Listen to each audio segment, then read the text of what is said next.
2 mois, jour pour jour, après le début de la bataille de Tinzaouaten, qui a opposé les FAMA, les forces armées maliennes, à la rébellion Touareg, nous recevons Ataï Ag Mohamed, vice-secrétaire aux relations extérieures du CSP-DPA. Merci beaucoup d'être avec nous ce soir sur ce plateau. Tout d'abord, je le disais, ça fait 2 mois, jour pour jour, qu'il y a eu le début de la bataille de Tinzaouaten, qu'elle s'était déclenchée. Quel bilan en tirez-vous aujourd'hui? Craignez-vous une nouvelle offensive des FAMA ou des Wagner, notamment depuis Kidal, où certaines sources parlent de la préparation d'une offensive? Bon, nous ne serons pas surpris qu'il y ait une contre-offensive, et même une offensive. Donc pour nous, ça fait partie de la logique de la guerre. Donc voilà, ce qui est sûr, c'est que nos forces sont très attentives au mouvement des troupes adverses, ennemies, accompagnées principalement de Wagner. Donc voilà, pour nous, ce ne sera pas une surprise. Mais je ne pense pas que la guerre va se faire sur des questions de contre-offensive ou offensive. Elle va se faire par tous les moyens possibles. Et quel bilan tirez-vous du coup de Le bilan, cette bataille? il est clair aujourd'hui que ce sont des mercenaires de Wagner et que l'armée malienne ou la junte actuelle au pouvoir a décidé de ne recourir qu'à la violence comme moyen, n'est-ce pas, d'action. Et nous, en tant que peuple, sur notre territoire, nous nous défendrons par tous les moyens possibles, que ce soit la junte ou ses alliés. C'est ça la leçon qu'on tire. Voilà, c'est vrai que le conflit reste fondamentalement politique, mais à ce stade des choses, la junte a décidé d'opter uniquement par la violence et nous, en réponse, nous avons pris l'engagement de résister sur notre territoire. Alors justement, vous parlez des militaires au pouvoir au Mali. Bamako vous met sur le même plan que le JNIM et vous qualifie de terroriste. Quelles sont vos revendications? C'est des bonnes guerres. Ce qui est sûr, c'est que c'est des bonnes guerres de la part de la junte. Mais ce qui est sûr, c'est que notre combat n'est pas contre uniquement la junte, c'est un combat pour notre cause. Notre cause, c'est celle de l'Azawad, notre peuple, sur son territoire, que ce soit la junte ou tout type de pouvoir qui existerait, et que tant que notre peuple n'est pas dans ce droit, nous pensons que nous sommes en droit de résistance, et c'est ce qui se passe. Donc c'est de bonnes guerres que la junte nous définisse tel qu'elle vit, mais nous restons ce que nous sommes, et nous savons ce que nous sommes. Alors justement, vous parlez de votre cause. Souhaitez-vous un retour aux accords d'Alger ou souhaitez-vous l'indépendance ou que souhaitez-vous concrètement aujourd'hui? Écoutez, les accords d'Alger sont derrière nous. Et pour nous, les accords d'Alger, même avant le rétablissement, nous avons été les premiers en tant que mouvement de l'Azawad à ne pas les accepter. Aujourd'hui, les accords d'Alger sont très insuffisants de loin, pour répondre aux revendications du peuple Azawad, qui sont plus anciens que l'existence de l'État malien sur notre territoire.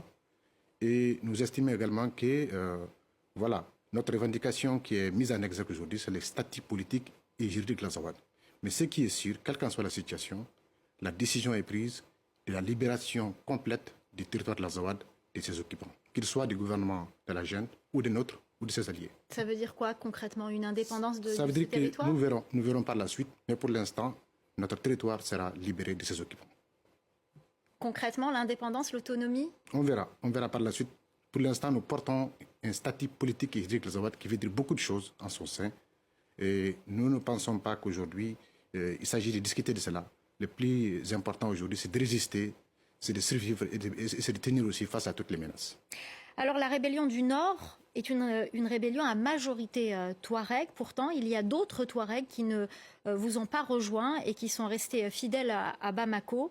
Vous les appelez aujourd'hui à vous rejoindre. Est-ce que cette division, finalement, ne vous est pas préjudiciable? Écoutez, nous, en tant qu'organisation, n'avons jamais prôné la question Touareg. Nous parlons de l'Azawad, de toutes ses composantes, en toute diversité. Il est le droit pour tout citoyen lambda, quelconque, de choisir un camp. Notre appel, c'est à l'endroit de toutes les populations de l'Azawad, sans distinction, pas que les Touaregs. Tous ceux qui sont convaincus qu'aujourd'hui, le modèle d'État qui a été proposé depuis les indépendances ne convient pas à la situation. Tous ceux qui sont convaincus qu'il y a un peuple qui a un droit d'autodétermination sur son territoire et qui est harcelé pour d'autres raisons qui ne sont pas celles qui sont fondamentales aux populations. Voilà. Je ne pense pas que ce soit un sujet pour nous qu'il y ait des individus ou des groupes de personnes, qu'ils soient Touareg ou d'autres, qui tiennent un camp. Mais ce qui est sûr, c'est pas pour révolution. C'est pas pour révolution. Et nous portons cette révolution en âme et nous nous battons pour une cause globale de toutes les populations de l'Azawad, sans distinction.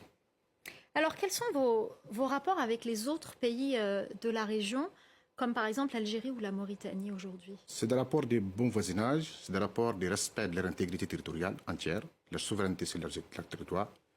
Nous n'avons pas d'action sur leur sol.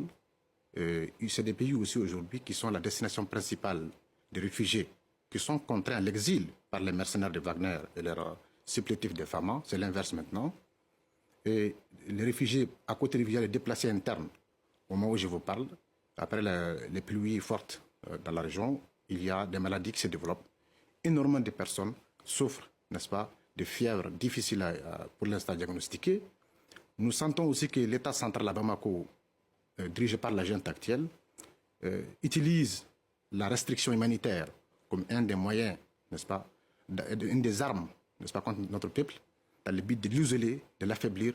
Seulement les populations qui sont dans les agglomérations contrôlées par l'État et Wagner bénéficient d'un petit intérêt, mais celles-là qui sont déplacées, les humanitaires sont obligés de ne pas y aller.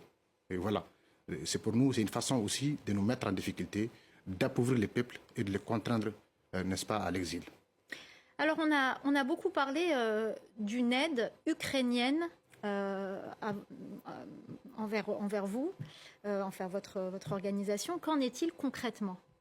Nous avons des rapports avec l'Ukraine. Nous parlons avec les autorités ukrainiennes, toutes confondues, pas que seulement sur les questions des renseignements.